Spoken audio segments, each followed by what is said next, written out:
Machine ছাড়াই আলুর এই ভাইরাল রেসিপি বানিয়ে সবাইকে অবাক করে দিলাম।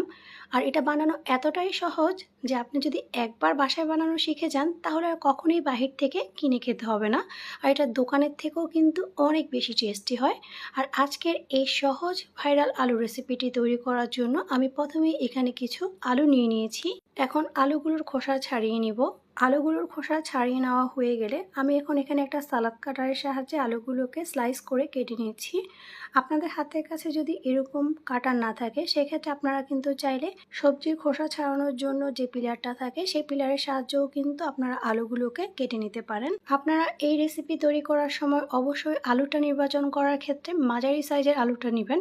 এতে করে কিন্তু এই পটেটো টুইস্টারটা বেশি সুন্দর হয়। আলু স্লাইসগুলোকে কিন্তু একটু পাতলা করে কেটে নিতে হবে। আমি এখন আলুগুলোকে পানির মধ্যে দিয়ে দিচ্ছি যাতে করে আলুগুলো কালো না হয়ে যায়। আলুগুলোকে পানিতে ভালো করে ধুয়ে পরিষ্কার করে নিতে হবে। আমি এখানে আলুগুলোকে ভালো করে ধুয়ে পরিষ্কার করে নিয়েছি। এখানে আমি কিছু শাসলিকের কাঠি নিয়ে নিয়েছি।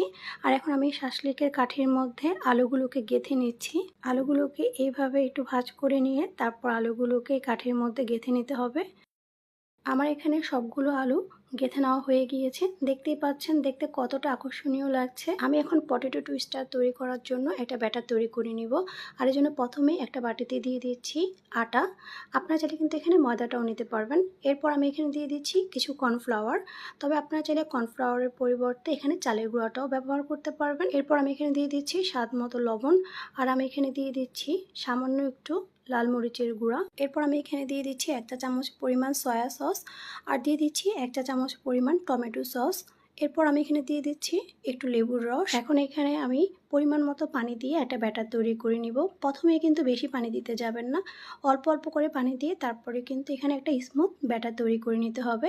আমার এখানে ব্যাটারটি তৈরি করে নেওয়া হয়ে গিয়েছে। আমি এখন আলুর যে কাঠিগুলোকে গেঁথে রেখেছিলাম সেগুলোকে এই ব্যাটারের মধ্যে কোট করে নিব। আলুর কাঠির মধ্যে ব্যাটারটাকে খুব ভালো করে উল্টিয়ে পাল্টিয়ে লাগিয়ে নিতে হবে যাতে করে সব দিক খুব ভালো করে কোট হয়ে যায়।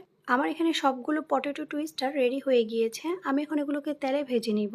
আর এই জন্য চুলায় প্যানে পরিমাণ মতো তেল দিয়ে তেলটা যখন খুব ভালো করে গরম হয়ে গিয়েছে সেই পর্যায়ে আমি এখানে পটেটো টুইস্টারগুলোকে দিয়ে দিচ্ছি। চুলার আঁচ লো টু মিডিয়ামে রেখে পটেটো টুইস্টারগুলোকে ভেজে নিতে হবে।